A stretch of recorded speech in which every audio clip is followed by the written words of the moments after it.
के गवर्नर पूछेगा तो रॉबर्ट क्लाइव पर हम बोल देंगे, उस बार आपको सब पूछेगा, आप पता चल जाएगा, ठीक है। बंगाल के गवर्नर रॉबर्ट क्लाइव हो गए 1757 एक्ट के तहत। बंगाल के गवर्नर से ट्रांसफर कर दिया, बंगाल के गवर्नर जनरल से गवर्नर जनरल कर दिया 1773 रेगुलेटिंग एक्ट के तहत, जिसे बना दिया गया बारन हेस्टिंग को। फिर ये बंगाल के गवर्नर जनरल से भारत का गवर्नर कर दिया, अर्थात बंगाल के गवर्नर जनरल खत्म हो गया, भारत के गवर्नर जनरल आ गया, जिसे बना दिया लॉर्ड विलियम बेंटिक। तो बंगाल के अंशी गवर्नर जनरल हो गया, अब भारत के प्रथम हो गया कौन? Lord William Bentinck. Lord William Bentinck 1833 act के तहत, कौन एक्ट के तहत? 1833 एक्ट के तहत। फिर ये भारत के गवर्नर जनरल का ये अंतिम हो गया, अब प्रथम वाइसराय हो गया लॉर्ड कैनिंग, कौन एक्ट के तहत? 1858 एक्ट के तहत।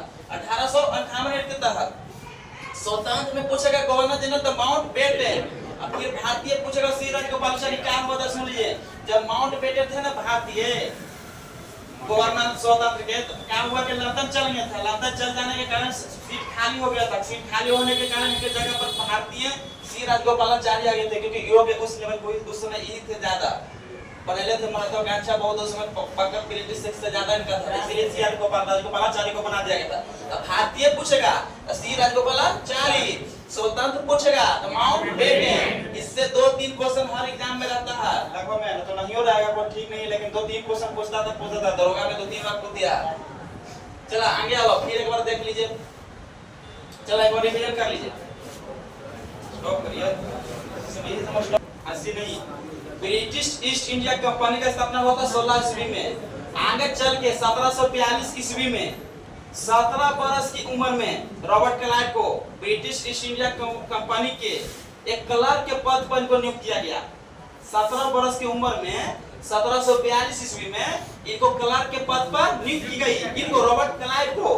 आगे चल के 1751 ईस्वी में द्वितीय कर्नाटक युद्ध हो रहा था उस समय, जिसमें पांडिचेरी की संधि हुआ था। उसी समय कर्नाटक में आराकाट है नाम जगह, वहां पर अपना पूरा प्रशासनिक जो क्लर्क के पद पर पहले से बने हुए थे, अपना प्रशासनिक को लेके जाके आराकाट पर पूरा फ्रांसीसी पूरा मैंने सब खत्म कर दिया था, समाप्त कर दिए और अपने आप को मैंने घोषित कर लिए। इसी के कारण इनको हीरो ऑफ आराकाट कहा जाता है, हीरो ऑफ आराकाट कहा जाता है रॉबर्ट क्लाइव को। आगे चल के आइए, रॉबर्ट क्लाइव को अपना योग होने के कारण ब्रिटिश ईस्ट इंडिया ने गवर्नर का पद लाया, गवर्नर का पद लाया बंगाल का, जिसमें पहला इन्हीं को बनाया गया बंगाल का गवर्नर रॉबर्ट क्लाइव को, जो 1757 से बने तो 1760 ईस्वी तक काज पर बने हुए रहे। फिर उसके बाद 60 के बाद दूसरा कोई आता है, उसके बाद फिर दोबारा ही बनते हैं 1765 से 1767 तक 2 बार बनते हैं। उसी के बीच में इनका घटना हो पलासी से संबंधित है। दूसरा हो गया कोची बक्सर की युद्ध में समाप्ति हुआ था 22 अक्टूबर 1764 के बाद समाप्ति हुआ था, तो उसमें इलाहाबाद की संधि के तहत इन्हीं को भेजा गया कि आप ही संधि करिए, जिसमें इलाहाबाद की पहली संधि 12 अगस्त 1765, दूसरी संधि 16 अगस्त 1765।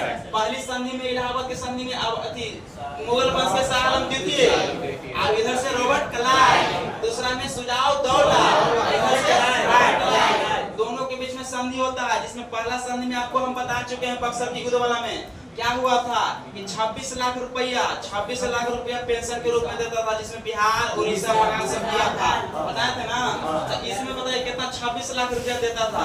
क्या सब बारे में बोल रहे हैं अभी सब रॉबर्ट बोलने जाएंगे, सब बता दिए थ्योरी, उसके बाद बोलने जाएंगे, आप लोग बोलने जाइएगा। बताइएगा 1742 में कोची के पद पर है, कितना वर्ष की उम्र में? 17 वर्ष की उम्र में। 1751 में कोचिंग हुआ है आराकाट के आराकाट, इसलिए इनको कोचिंग कहा जाता है हीरो ऑफ आराकाट। फिर आगे चल कर ये पलासी का युद्ध इन्हीं ने संभाला है 1757 में। फिर बक्सर की युद्ध के बाद 1765 में हुआ कोची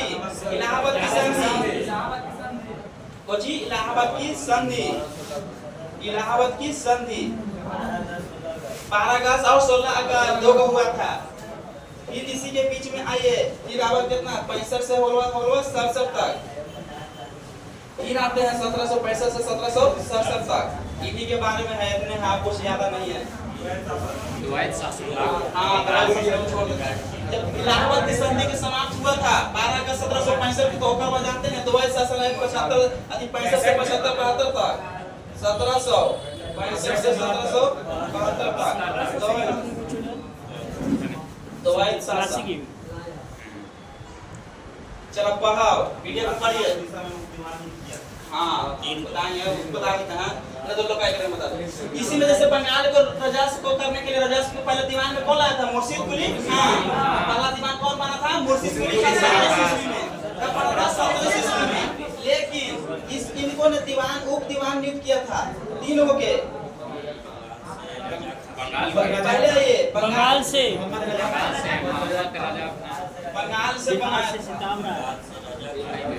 मोहम्मद राजा खान, मोहम्मद राजा खान। फिर ये बिहार से बना था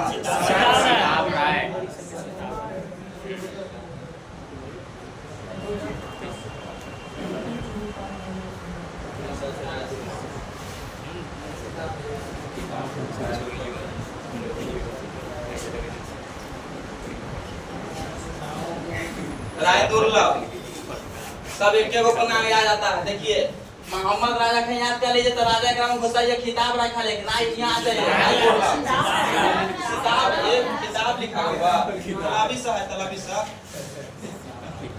सिताब राय, राजा सिताब राय। फिर आइए राय दुर्लभ, ये उड़ीसा के, ये बिहार के, ये बंगाल के, ये सब के उप दीवान के पद पर नियुक्त किया गया था। किनके द्वारा? रॉबर्ट क्लाइव के द्वारा।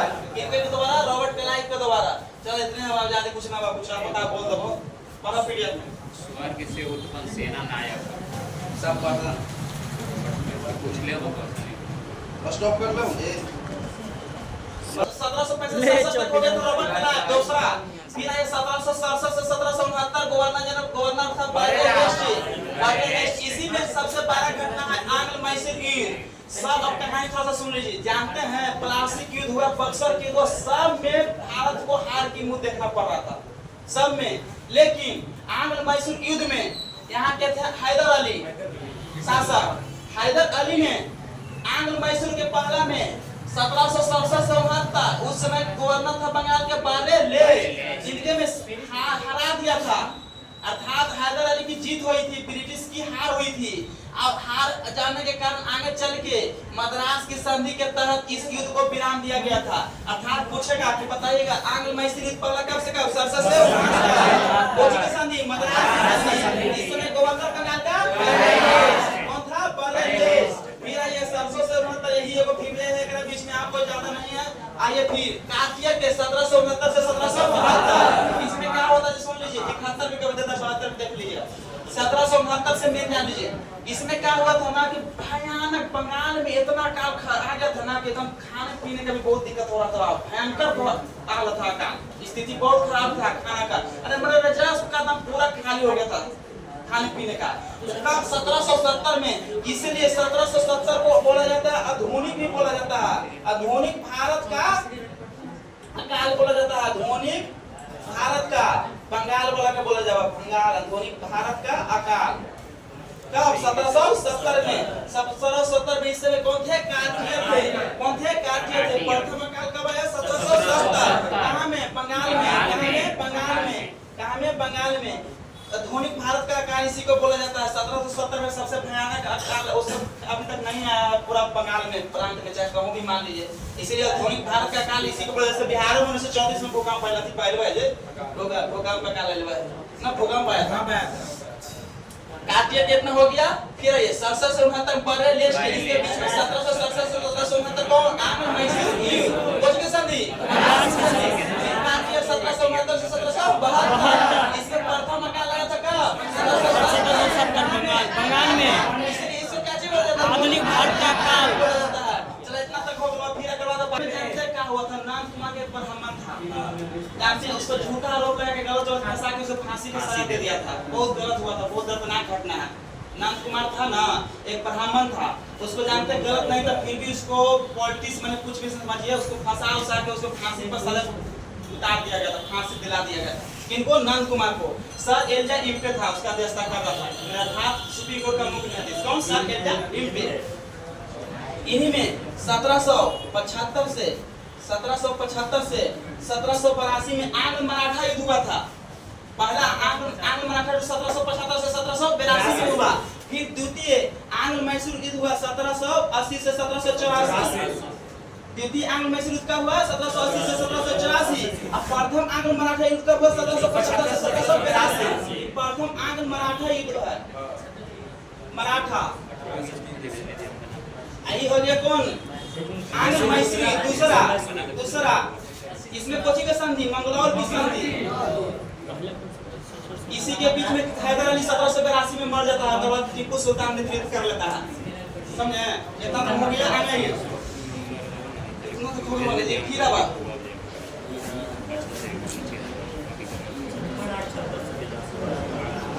बारन हेस्टी कब से कब 1772 से दवाई शासन का समाप्त किया।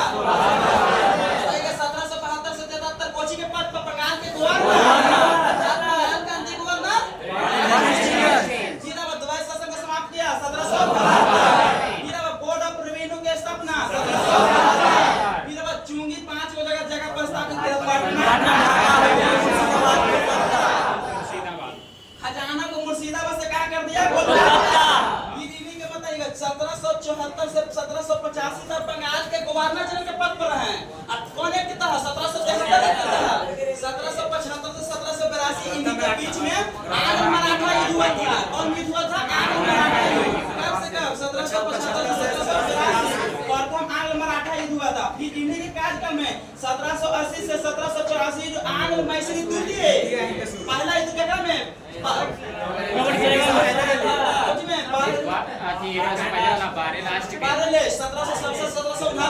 मद्रास की संधि मंगलौर की संधि 1780 से 1784। अर्थात बारन हेस्टिंग में प्रथम आंग्ल मराठा युद्ध 1775 से 1782 और द्वितीय आंग्ल मैसूर युद्ध 1780 से 1784 मंगलौर की संधि। इनकी घटना किसके कार्यकाल में आता है बारन हेस्टिंग में। इधर बारन हेस्टिंग में इन्हीं के आंग्ल मदरसा के लिए कोलकाता में स्थापित किया गया था कब 1781। 10 वर्ष बढ़ा दीजिए 1791 में जोनाथन डंकन एक अधिकारी था ब्रिटिश एक अधिकारी था जोनाथन डंकन एक अधिकारी था ब्रिटिश का। इन्होंने वाराणसी में संस्कृत विश्वविद्यालय का स्थापना किया गया था कब 1791 में। अति में 1781 दिला 1791 कर लिया। फिर 1784 में ब्रिटिश इंडिया एक्ट लाया। फिर अब बोर्ड ऑफ कंट्रोलर ऊपर एकरे पे देखभाल के लिए 1784 में 1785 से इनके पर त्याग कर देते हैं। क्या चलते 17 ब्रिटिश इंडिया के ना अर्थात ब्रिटिश इंडिया 1784 में है ना तो एक खिलाफ थे जो ये है ना कौन है बारन हेस्टिंग की नहीं चाहते थे ब्रिटिश इंडिया एक्ट आवे तो इनका खिलाफ कहने के कारण 1785 में अपने पद से इस्तीफा दे दिए और इस्तीफा देने के कारण 1785 में लंदन चल गए। लंदन जाने के द्वारा बर्गनामा के द्वारा इनका पर महाभियोग लगाए गए संसद के द्वारा। अब महाभियोग लगते लगते 1795 तक रहा। 1795 दे देकर बरी कर दी गई महाभियोग के पति से। फिर आगे चल के बोलता है कुछ किताब में कि आत्महत्या कर लेते नहीं सह पाए थे, लेकिन कोई किताब में बोलता है कि बहुत दिनों के बाद 22 दिसंबर 1818 में इनकी देहांत हो जाती है मृत्यु। अब अपना समझिएगा जो एग्जाम में क्वेश्चन में आवे ऑप्शन में उसके हिसाब से आप देख लीजिएगा अपना। ठीक है आगे फिर सही बारन हेस्टिंग कब से कब गवर्नर के पद पर है 1772 कब से कब 1772 से 1773। फिर बताइएगा कोची के पद पर है बंगाल के गवर्नर अर्थात बंगाल का अंतिम गवर्नर पूछेगा था बारन हेस्टिंग 1772 से 1773। फिर आगे चल के 1773 रेगुलेटिव एक्ट के तहत बंगाल के गवर्नर से बंगाल का गवर्नर जनरल कर दिया गया। अर्थात बंगाल का पहला गवर्नर जनरल बारन हेस्टिंग बंगाल का अंतिम गवर्नर बारन हेस्टिंग। जेकरा में दवाई शासन लागू किया था 1765 से 1772 रॉबर्ट क्लाइव ने उसको खत्म किया कब 1772। अर्थात दवाई शासन कब से कब लागू रहा 65 से 65। फिर अब बोर्ड ऑफ रेवेन्यू राजस्व की स्थापना कब से 1772। चुंगी घाट खोला था 5 जगह पटना ढाका मुंबई मुर्शिदाबाद कोलकाता। फिर अब मुर्शिदाबाद जो खजाना था कारखाना मुर्शिदाबाद से कर दे कहां मुर्शिदाबाद से कोलकाता। फिर ये 1774 से 1785 को जी बंगाल के गवर्नर जनरल के पद पर बने।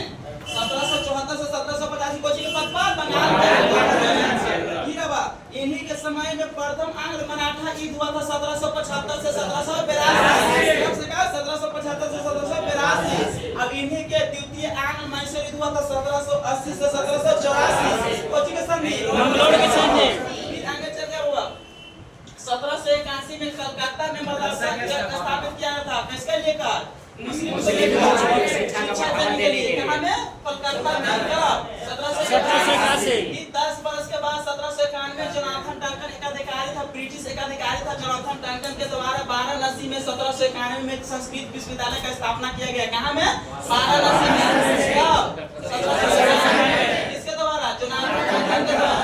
फिर 1784 में पीस इंडिया एक्ट आया, जिसका विरोध किसने किया? पीस इंडिया एक्ट को नहीं चाहता था कि पीस इंडिया एक्ट आवे। कौन चाहता था? नहीं, वारेन हेस्टिंग चाहता था ना कि पीस इंडिया एक्ट नहीं आवे, इसका खिलाफ था। कौन? Warren Hasting. इसका इसी के चलते पीस इंडिया एक्ट के चलते बोर्ड ऑफ कंट्रोल और नियंत्रण के लिए लाया गया था इसको लेकर। कब? 1784। फिर अब 1784 के बाद 1785 में इन पर क्या हुआ कि पीस इंडिया को लेकर उनके खिलाफ होकर त्याग पत्र दे दिए। कौन? Warren Hasting. और चल गए लंदन। लंदन जाने के द्वारा इनके बर्क नामक संसद के द्वारा इन पर महाभियोग लगा दी गई और 1795 तक रहा और 1795 इधर जी को बरी कर दी गई महाभियोग से। फिर अब कुछ बुकों में मिलता है कि आज आत्महत्या कर लिए। फिर अब 22 दिसंबर 1818 में इनका मृत्यु हो गया। फिर ये 1784 में एशियाटिक सोसाइटी का स्थापना किया। किनके द्वारा? फिर 1785 में गीता का विलियम जॉर्ज फिर अब इसी के जानते हैं क्या होता है? सुन लीजिए क्या होता है, सुन लीजिए कहां है थोड़ा सा। वारेन हेस्टिंग ने रिंग्स ऑफ फेंस बोला सुरक्षा प्रकोष्ठ लाया नीति। सुरक्षा प्रकोष्ठ नीति क्या होता था? सुन लीजिए कि जानते हैं सब दीवान जितना से सब एरिया में अपना ब्रिटिश लोग कब्जा कर लेता और जहाँ कब्जा नहीं कर लेता वहाँ पर क्या करता था ना कि जैसे मान लीजिए कि मसौरी क्षेत्र है, ठीक है, तो यहाँ पर बंगाल ब्रिटिश का नहीं अधिपत है, मतलब ब्रिटिश का अधीन नहीं आती है, तो क्या करता था ना ब्रिटिश लोग यहाँ पर जो कहता था ना कि सुनिए ना हम आपको सुरक्षा देंगे और सुरक्षा देने के कारण उसको बोला जाता सुरक्षा प्रकोष्ठ, रिंग्स ऑफ फेंस, सुरक्षा प्रकोष्ठ। अर्थात ये हड़पने के विधि और सुरक्षा प्रकोष्ठ कैसे हड़पनी थी आगे पढ़ के पता हुआ। सुरक्षा प्रकोष्ठ किसने लाया? वारेन हेस्टिंग ने लाया। वारेन हेस्टिंग में अर्थात ये दिमाग में रखने के हड़पले तो हड़पले हैं, कुछ सुरक्षा प्रकोष्ठ देके हम हड़प लेते हैं। किसने? वारेन हेस्टिंग ने। अर्थात बोलेगा कि सुरक्षा प्रकोष्ठ की नीति किसने लाया? इसी को इंग्लिश में बोलते हैं rings of fence. Rings of fence कौन? Warren Hastings. चलिए आइए आगे आइए। अभी के बाद सुन लीजिए 1785 हो गया, 86 कौन है? नेक्स्ट मैक फॉर्सन है।